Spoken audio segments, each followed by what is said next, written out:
Halo, selamat malam semuanya. Kali ini Katok, aku mau ngejelasin tentang unusual material in Kengo-kuma design.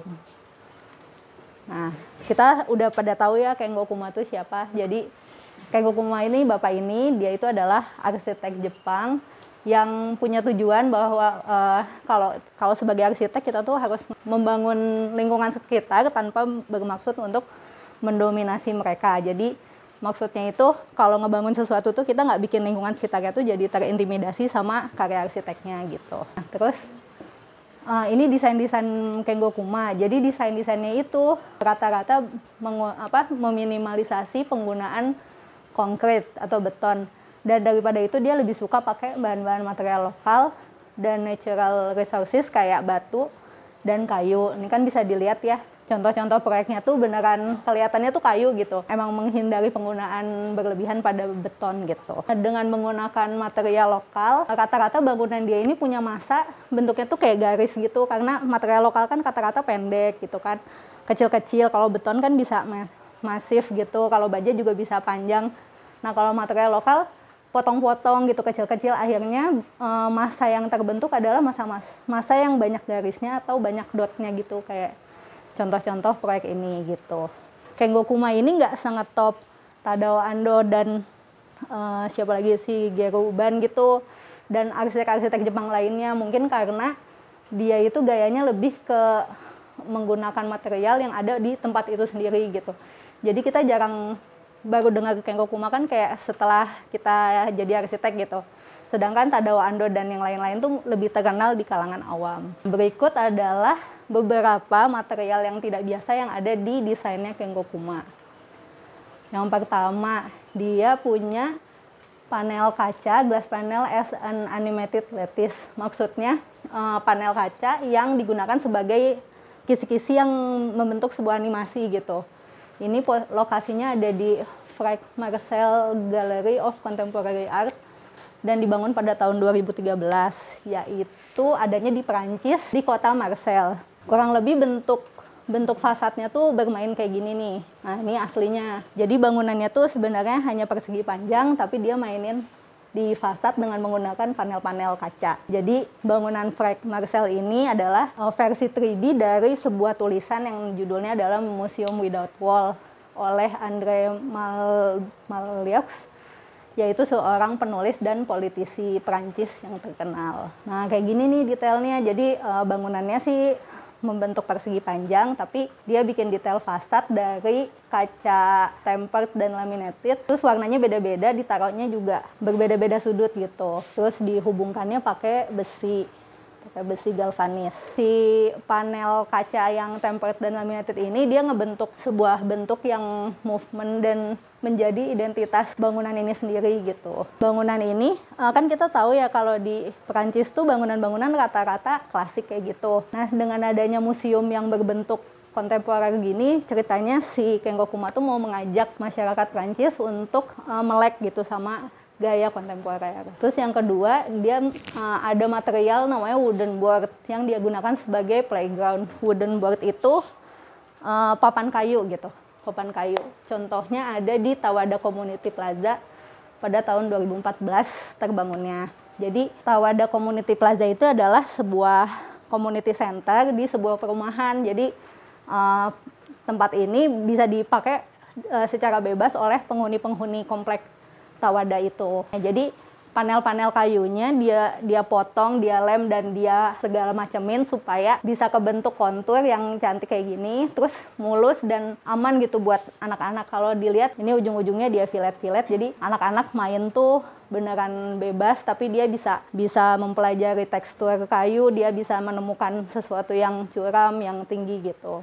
Jadi pengalamannya lebih dapet lah. Si panel kayu itu selain dipakai buat arena bermainnya, juga dipakai buat plafon dan buat fasad. Tujuannya adalah supaya bangunan ini tuh menyatu gitu sama lingkungan sekitarnya yang komplek-komplek perumahan kecil, komplek rumah-rumah yang kecil itu. Yang ketiga ada ceramic tiles as a wall screen. Ini tuh keramik ya, genteng keramik kalau kalian perhatiin. Ini adanya di Folk Art Museum di China Untuk pembangunannya itu ngabisin waktu selama 6 tahun. Nah, genteng keramik ini dia ambil dari keramik bekas yang berasal dari rumah-rumah sekitar gitu. Genteng keramik ini dia pakai dengan lagi-lagi dengan susunan yang bervariasi untuk pengalaman orang yang lebih oke, terus menciptakan pembayangan yang lebih oke juga, sama dia pengen lebih natural aja gitu hasilnya. Ini detailnya ya. Jadi ada yang jarang dulu baru penuh, ada yang penuh dulu baru jarang, ada yang setengah-setengah kayak gini. Jadi ini material fasad ini tuh benda yang sama gentengnya. Jadi gentengnya kayak gini, fasadnya kayak gini. Ini bagian pembayangan yang di area koridor. Jadi ini tuh ya seperti biasa ya, alasannya para arsitek kalau ngegunain sesuatu yang sifatnya kisi-kisi itu adalah untuk memasukkan natural light-nya gitu. Nah, si genteng keramik ini strukturalnya hanya menggunakan kabel stainless doang gitu supaya ringan juga kebangunannya. Kemudian di keempat ada balok kayu sebagai louver. Louver juga sama ya, maksud dan tujuannya adalah seperti kisi-kisi yang adanya di Hekikai Shinkin Bank Misono. Ini baru selesai tahun 2017. Balok kayu ini juga fungsinya hanya sebagai fasad. Jadi bangunan utamanya menggunakan full pakai kaca, lalu finishingnya dia pakai balok-balok kayu. Si balok-balok kayu ini menciptakan menciptakan nuansa yang hangat dan lebih manusiawi lah gitu, ketika orang-orang lewat sini tuh rasanya kayak di desa gitu, kayak bukan lagi di gedung-gedung tinggi gitu kan. Terus ini juga ditaruhnya agak acak-acakan. Balok kayu ini tujuannya juga mau menciptakan nuansa kayak di hutan gitu. Jadi dari dalam rasanya kayak kalau ngelihat ke fasad tuh kayak lagi di tengah hutan lah, ada balok-balok kayu. Pertemuan antara kayu dan beton luar ini hanyalah si strut dari baja gitu. Jadi kakinya tuh beneran tipis, nggak kelihatan gitu. Kemudian yang kelima dia ada tiles as a facade, adanya di Shinjinshi Museum dan beresnya di tahun 2011. Mirip sama tadi proyek yang ketiganya. Nah, bentuknya tuh kayak gini. Si material ini tuh diambilnya dari lokal dan malah kan bangunan ini tuh sebenarnya adalah bangunan untuk Taoism. Jadi karena aliran Tao ini kan lebih menyeimbangkan alam gitu ya. Makanya dia ngambil bahan material ini yang dibikinnya juga oleh orang lokal, orang Tao itu sendiri yang lebih mengutamakan alam dan keseimbangannya gitu. Kemudian ini tuh sama kayak tadi, jadi si tilesnya itu hanya digantung pakai besi-besi doang, terus digantung supaya kesannya tuh kayak melayang gitu. Jadi karena bentuknya juga rame gitu, meliuk-liuk, si tilesnya juga ditaruhnya macam-macam. Ada yang lompat-lompat kayak gini, ada yang berurutan paralel, terus ada yang tidur gitu. Nah ini suasana yang dilihat kalau dari dalam. Lagi-lagi dia alasannya adalah karena material ini tuh enteng gitu, jadi aman buat ke struktur dalam. Selain itu juga dia materialnya tidak mengintimidasi dan lagi-lagi untuk memasukkan sinar matahari. Ini ada yang keenam adalah precast concrete. Precast concrete kita udah sering lihat ya gitu. Bentuk beton yang paling terkenal yang dia pernah bikin gitu, karena dia itu kan selama ini pakainya material lokal, terus tiba-tiba di sini dia pakai beton. Alasannya adalah di Scotland ini, di V&A Dundee, ini tuh sebuah museum, pemakaian precast concrete itu dinilai lebih murah, lebih efektif, terus setelah dihitung-hitung lebih mudah juga. Dan dia kan pengen bikin lekuk-lekukan ini, itu semuanya terakomodir gitu di precast concrete. Makanya di sini dia akhirnya tetap pakai beton, nggak pakai kayu kayak yang lainnya gitu. Untuk pembangunan ini aja ngabisin waktu 7 tahun. Padahal menggunakan konkrit ini udah dibilang paling efektif dan efisien gitu. Nah kayak gini ya detailnya. Jadi si precast concrete-nya kayak kita suka lihat lah sekarang di Bandung ada Beton Elmindo Putra. Nah ini kurang lebih kayak gitu detailnya. Jadi sama kayak yang lainnya, tujuan awalnya juga dia hanya untuk menciptakan pembayangan dan cahaya yang oke gitu. Terus teksturnya juga lebih bermain gitu. Dari keenam material tadi masih banyak lagi material-material tidak biasa buatan yang ada di Kengo Kuma Design. Contoh, ini dia menggunakan kain untuk pembatas ruangan. Jadi dinding sama ceilingnya itu dia pakai kain nih. Ini adanya di Hotel One at Tokyo. Kemudian ini kayu sih, literally kayu buat showcase si museum ini. Jadi museum ini tuh museum mainan lama di Jepang. Terus nanti ditaruh-taruh gitu. Ini aslinya kayak lebih menarik lagi lah gitu bentuknya. Nah, terus ini dia pakai recycle material untuk experimental house. Jadi ini tuh kayak kain ya, padahal dia adalah plastik yang logonya tuh PET itu.